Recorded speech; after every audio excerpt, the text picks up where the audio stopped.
So for this video, we're going to be talking about subtracting polynomials and then also distributing through a polynomial. And we're going to use the concept of distribution when we talk about subtraction.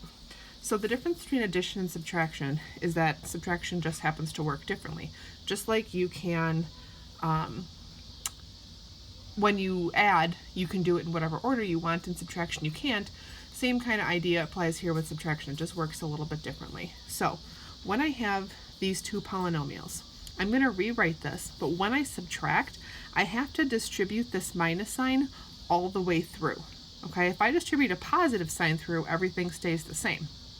But when I have a minus sign, sometimes my signs are going to change. So I'm going to rewrite this so that I have 2x to the third plus 7x minus 9 is my first polynomial. And then as soon as I get to the second one, I have to distribute this minus sign to each part.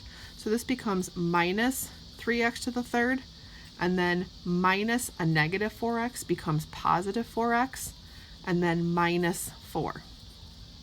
Now that I have it all written out as one polynomial, and I should have given you guys more room here, but we're going to identify our like terms. So we have 2x to the third and negative 3x to the third, positive 7x and positive 4x, and then negative 9 and negative 4.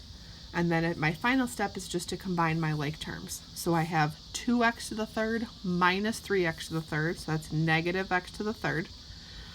Positive 7x and positive 4x gives me 11x. And negative 9 and negative 4 gives me negative 13. And that's my final polynomial.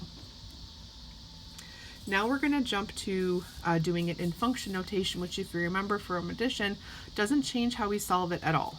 So in this case, the problem is asking me to do h of x minus g of x. So I'm going to take the polynomial for h of x, which is right here, and I'm going to write 2x squared minus 3x plus 1 minus g of x, which is this one, x squared plus 2x plus 3.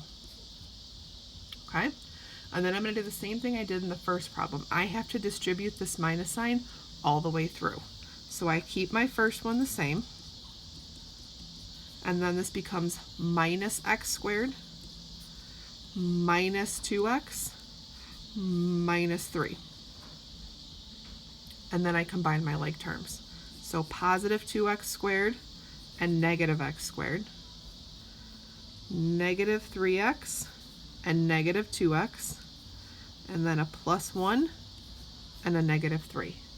And then I actually combine my like terms. So 2x squared and negative 1x squared is just 1x squared.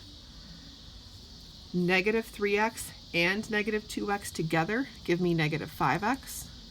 And then a positive 1 and a negative 3 is minus 2. Okay? Now, for distributing, which is what we just did up here, we took our minus sign and we distributed. Pretend like this was a minus 1. I took that negative 1 and I multiplied it all the way through my polynomial. I'm going to do the same thing in this case. So this says 4 times f of x.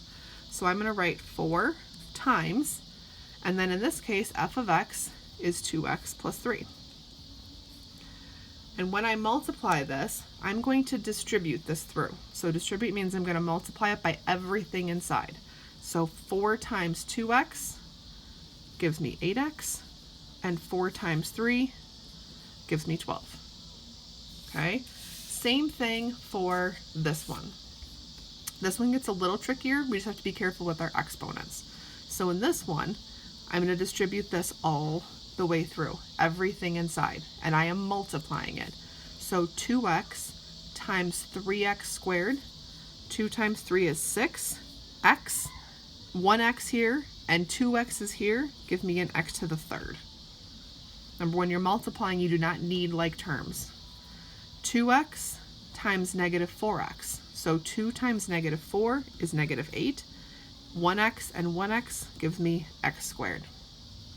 And then finally, 2x times 2. 2 times 2 is 4. And then I have my x. So there is subtracting and distributing.